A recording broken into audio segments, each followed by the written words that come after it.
상하이의 여름은 숨막히는 습기와 함께 찾아왔다. 낡은 공동주택, 농탕의 좁은 골목 안쪽, 샘 메이링의 작은 방에도 예외는 아니었다. 천장의 낡은 선풍기는 힘겹게 날개를 돌렸지만 끈적한 공기를 휘젓는 것 외에는 별다른 도움이 되지 못했다. 평생을 초등학교 교단에서 보낸 그녀는 몇 해 전 남편과 사별하고 홀로 남겨졌다. 창밖으로는 빠르게 변화하는 상하이의 마천루가 흐릿하게 보였지만 메이링의 시간은 마치 오래된 벽시계처럼 과거의 어느 지점에 멈춰선 듯했다. 벽에는 남편과 함께 찍은 빛바랜 흑백 사진이 걸려 있었다. 젊고 생기 넘치던 시절의 두 사람. 사진 속 남편의 온화한 미소를 볼 때마다 메이링은 가슴 한구석이 시큰거렸다. 은퇴 후의 삶은 고요했지만 그 고요함은 때때로 감당하기 힘든 외로움으로 다가왔다. 유일한 아들 류주는 번듯한 회사에 다니며 바쁘게 살았다. 주말에 가끔 들르긴 했지만 늘 시간에 쫓겼고 모자 간의 대화는 형식적인 안부를 묻는데 그치기 일쑤였다. 어머니, 이거 한번 써보세요. 지난 주말 류지는 최신형 스마트폰을 내밀었다. 세상 돌아가는 것도 좀 보시고 친구분들이랑 연락도 하시고요. 제가 메신저 앱도 깔아드렸어요. 메이링은 손사래를 쳤지만 아들의 성화에 마지못해 받아들였다. 복잡하고 차가운 기계 덩어리가 낯설고 두려웠다. 평생 분필과 칠판에 익숙했던 그녀에게 작은 화면 속 세상은 너무나 이질적이었다. 하지만 동시에 이 작은 창을 통해 어쩌면 잊고 지냈던 세상과 다시 연결될 수 있지 않을까 하는 희미한 기대감도 없지 않았다. 며칠이 지났다. 메이링은 여전히 스마트폰을 서랍 한 구석에 넣어두고 있었다. 무료함이 극에 달한 어느 날 오후 그녀는 망설임 끝에 스마트폰을 꺼내들었다. 어색한 손길로 화면을 켜고 아들이 깔아준 메신저 앱 아이콘을 눌렀다. 몇 개의 광고 메시지와 함께 낯선 이름의 프로필이 눈에 띄었다. 리웨이. 호기심 반, 경계심 반으로 프로필을 눌렀다. 깔끔한 정장 차림의 중후한 인상의 중년 남성 사진. 배경으로는 싱가포르의 화려한 야경이 펼쳐져 있었다. 잠시 후 메시지 알림음이 울렸다. 안녕하세요, 친 선생님. 갑작스럽게 연락드려 죄송합니다. 제 이름은 리웨이입니다. 상하이 출신인데 현재는 싱가포르에서 작은 사업을 하고 있습니다. 우연히 선생님의 프로필을 보게 되었는데 교육자의 길을 걸어오신 분이라는 점이 인상 깊어 용기를 내어 메시지를 보냅니다. 메시지는 놀랍도록 정중하고 예의 발랐다. 자신을 선생님이라 칭하는 것도 교직에 대한 존경심을 드러내는 것도 메이링의 굳게 닫혔던 마음의 빗장을 조금씩 열게 했다. 그녀는 잠시 망설이다 떨리는 손가락으로 답장을 보냈다. 안녕하세요. 저를 어떻게 아시는지요? 이것이 모든 것의 시작이었다. 리웨이와의 대화는 메마른 그녀의 일상에 단비처럼 스며들었다. 그는 매일 아침 저녁으로 안부를 물었고 메이링의 소소한 일상 이야기에 귀 기울여 주었다. 그녀가 교직에 몸담았던 시절의 이야기를 꺼내면 그는 진심으로 감탄하며 존경심을 표했다. 선생님 같은 분들이 계셨기에 오늘날의 발전이 있는 겁니다. 그의 칭찬은 메이링의 잊고 지냈던 자존감을 어루만져 주었다. 남편 사후, 아니 어쩌면 그 이전부터 누구에게서도 들어보지 못했던 따뜻한 인정의 말이었다. 그는 자신의 이야기도 들려주었다. 젊은 시절 고향 상하이를 떠나 싱가포르에서 맨손으로 시작해 사업을 일구기까지의 고생담, 몇 년 전 아내와 사별한 아픔, 그리고 이제는 고향이 그립다는 이야기까지. 그의 이야기에는 메이링 자신의 삶과 겹쳐 보이는 부분이 많았다. 동질감과 연민이 쌓여갔다. 화면 속 글자들이 점차 살아있는 목소리처럼 느껴지기 시작했다. 메이링은 하루 종일 리웨이의 메시지를 기다렸고 그의 메시지가 도착하면 소녀처럼 가슴이 설레었다. 혼자 먹는 저녁 식탁도 더 이상 외롭지 않았다. 스마트폰 화면 속 리웨이가 함께 있는 것 같았다. 시간이 흐르면서 두 사람의 관계는 더욱 깊어졌다. 리웨이는 이제 메이링을 메이링이라고 불렀고 그녀 역시 그를 웨이 씨라고 부르며 편안함을 느꼈다. 그는 메이링의 건강을 염려했고 때로는 그녀가 좋아했던 오래된 노래를 찾아 보내주기도 했다. 메이링은 수십 년 만에 처음으로 누군가에게 깊이 의지하고 있다는 느낌을 받았다. 아들 류진에게조차 털어놓지 못했던 속마음을 그에게는 쉽게 이야기할 수 있었다. 그는 언제나 다정하게 들어주고 공감해 주었다. 그러던 어느 날 리웨이에게서 다급한 어조의 메시지가 왔다. 메이링, 미안해요. 급하게 처리해야 할 일이 생겼는데 자금이 조금 부족하네요. 혹시 아주 잠시만 5천 위안 정도 빌려줄 수 있을까요? 세관에 묶인 물건을 찾아야 하는데 며칠 안에 바로 갚을게요. 메이링은 순간 망설였다.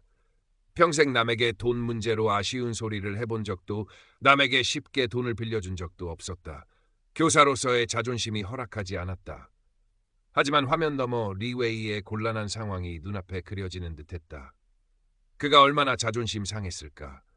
그동안 자신에게 베풀어준 따뜻함을 생각하면 이 정도는 도와줘야 하지 않을까.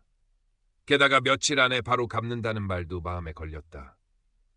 그래, 어려움에 처한 사람을 돕는 건 당연한 일이지. 교사로서 평생 아이들에게 가르쳐온 바이기도 하고 이 정도 금액은 괜찮을 거야. 그녀는 스스로를 설득했다. 아들에게는 비밀로 하기로 마음먹었다. 괜한 걱정을 끼치고 싶지 않았고 어쩌면 아들이 이해하지 못할 거라는 생각도 들었다. 다음 날 메이링은 떨리는 마음으로 은행 ATM기 앞에 섰다. 익숙하지 않은 기계를 조작하며 리웨이가 알려준 계좌번호로 5천 위안을 송금했다. 가슴이 조금 두근거렸지만 좋은 일을 했다는 생각에 이내 안도감이 들었다. 며칠 후 리웨이는 약속대로 5천 위안을 갚았다. 그는 메이링에게 몇 번이고 고맙다는 인사를 전했다. 메이링, 당신 덕분에 정말 큰 위기를 넘겼어요. 이 은혜는 평생 잊지 않겠습니다. 사실 요즘 들어 부쩍 고향 생각이 간절해요.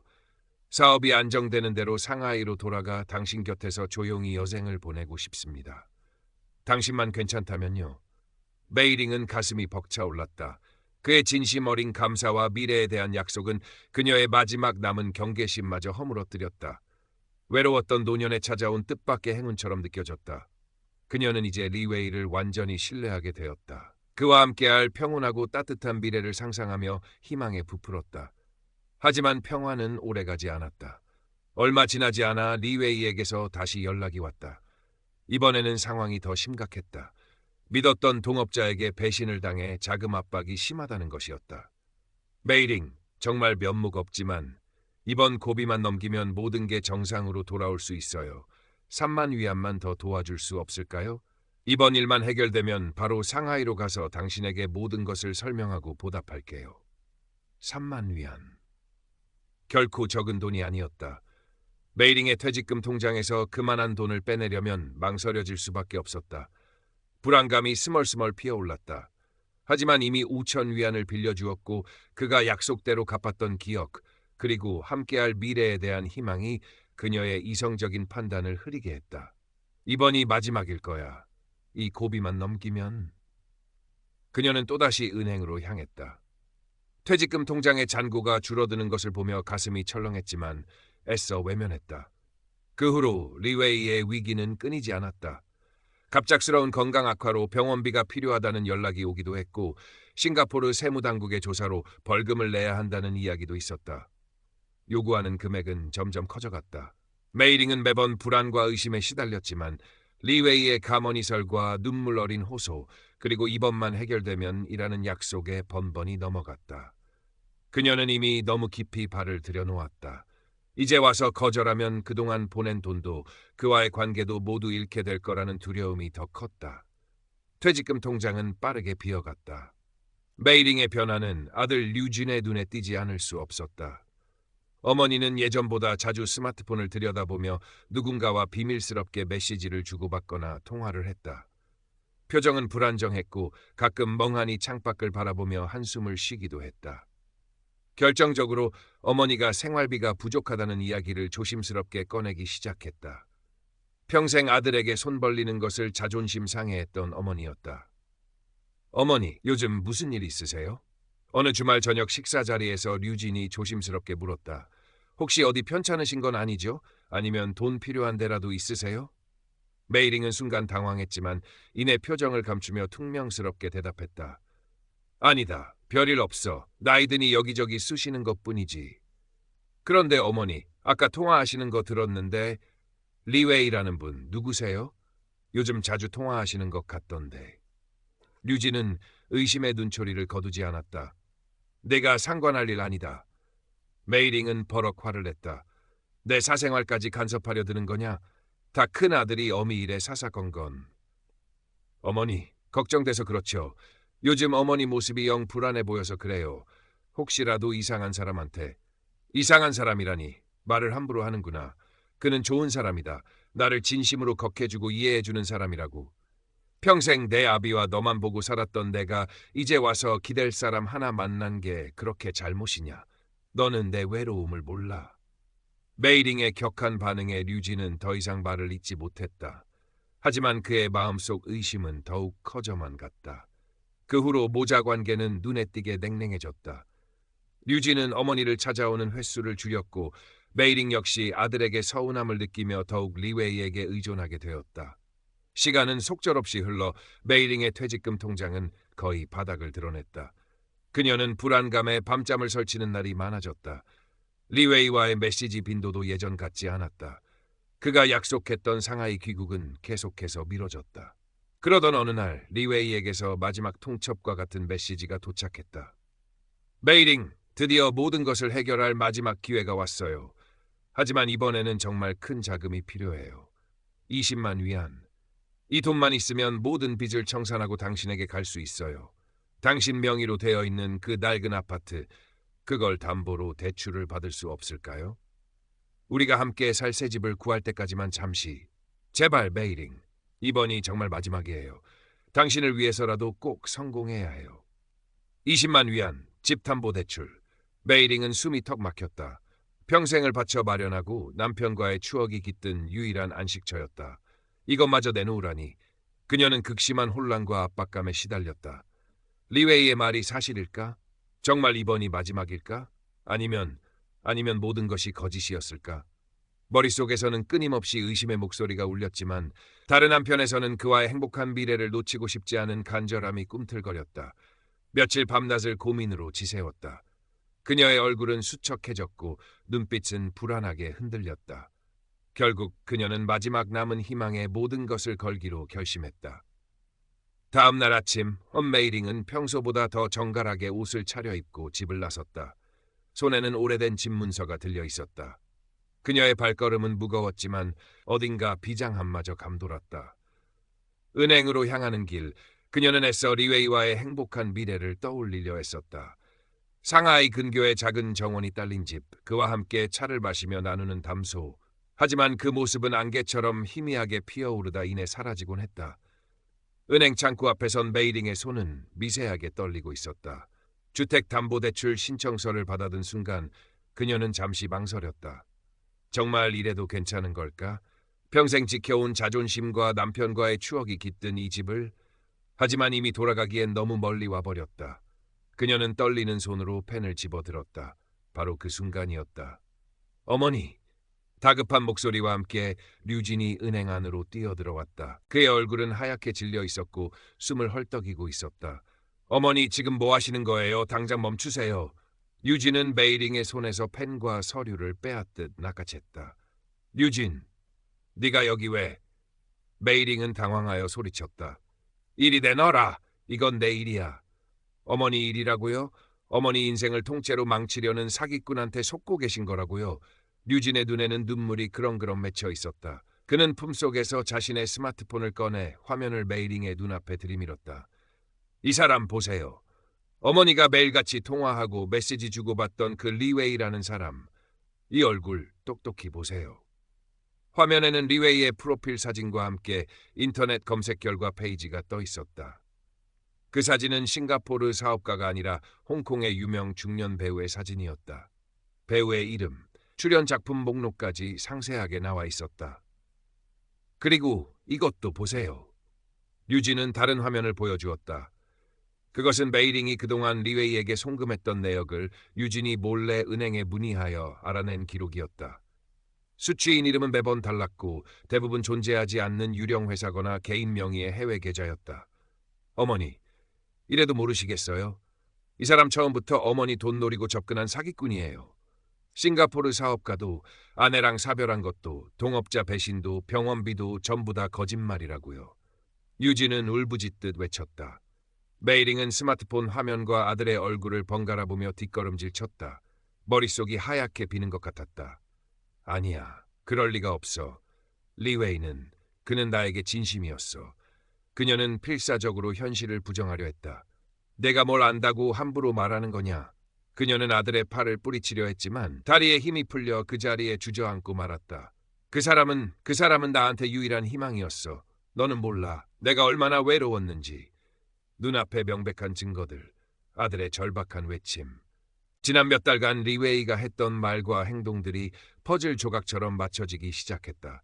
그의 다정했던 목소리, 위로의 말들, 미래에 대한 약속, 그 모든 것이 자신을 속이기 위한 치밀한 연극이었다는 끔찍한 진실이 파도처럼 밀려왔다. 4년간 믿고 의지했던 모든 것이 한순간에 무너져 내렸다. 충격, 배신감, 그리고 스스로에 대한 깊은 혐오감이 그녀를 덮쳤다. 메이링은 더 이상 아무 말도 할 수 없었다. 텅 빈 눈으로 허공을 응시하던 그녀는 결국 의식을 잃고 쓰러졌다. 은행 안의 모든 사람들이 숨을 죽인 채 그 광경을 지켜보고 있었다. 얼마나 시간이 흘렀을까? 젠 메이링은 자신의 방 낡은 침대 위에서 눈을 떴다. 머리는 깨질 듯 아팠고 온몸은 납덩이처럼 무거웠다. 옆에는 류진이 걱정스러운 얼굴로 그녀를 내려다보고 있었다. 모든 것이 꿈이었으면 좋겠다고 생각했지만 방 안의 익숙한 풍경과 아들의 슬픈 눈빛은 잔인한 현실을 일깨워 주었다. 그 후 며칠 동안 메이링은 껍데기만 남은 사람처럼 지냈다. 식사도 거부했고 잠도 제대로 자지 못했다. 창밖을 멍하니 바라보거나 그저 누워서 눈물만 흘릴 뿐이었다. 평생 지켜온 교사로서의 자존심, 남편과의 추억이 담긴 퇴직금, 그리고 마지막 희망이라고 믿었던 사람. 모든 것을 잃었다는 상실감과 스스로에 대한 깊은 자책감이 그녀를 짓눌렀다. 내가 어쩌자고 그런 어리석은 짓을. 후회와 자기 혐오가 끊임없이 그녀를 괴롭혔다. 류진은 회사를 잠시 쉬고 어머니 곁을 지켰다. 그는 어머니를 비난하거나 다그치지 않았다. 그저 묵묵히 곁에 있어주며 죽을 끓여주고 약을 챙겨주었다. 때로는 아무 말 없이 어머니의 등을 쓸어주기도 했다. 류진 역시 죄책감에 시달렸다. 어머니의 외로움을 진작 알아채고 좀 더 살갑게 대했더라면, 스마트폰을 사들일 때 좀 더 주의를 주었더라면 이런 끔찍한 일이 벌어지지 않았을지도 모른다는 후회가 밀려왔다. 류진은 경찰에도 신고했지만 결과는 절망적이었다. 어머님, 안타깝지만 가명을 사용하고 해외 익명 계좌로 송금된 돈은 추적하기가 거의 불가능합니다. 특히 이런 로맨스 스캠은 전문 조직이 연루된 경우가 많아서. 경찰의 말은 일말의 기대마저 앗아갔다. 잃어버린 돈은 영영 되찾을 수 없다는 현실을 받아들여야 했다. 시간이 약이라는 말처럼 메이링은 아주 조금씩 기력을 되찾기 시작했다. 아들의 진심 어린 보살핌 덕분이었다. 그녀는 류진에게 처음으로 자신의 속마음을 솔직하게 털어놓았다. 얼마나 외로웠는지, 리웨이의 말들이 얼마나 큰 위안이 되었는지, 그리고 자신이 얼마나 어리석었는지. 류진은 어머니의 이야기를 묵묵히 들어주었고 눈물을 흘리는 어머니를 따뜻하게 안아주었다. 모자는 서로의 상처를 보듬으며 조금씩 관계를 회복해 나갔다. 잃어버린 돈에 대한 아픔은 여전히 컸지만 메이링은 그것보다 더 중요한 것을 깨닫기 시작했다. 바로 곁에 있는 아들의 존재였다. 그녀는 아들의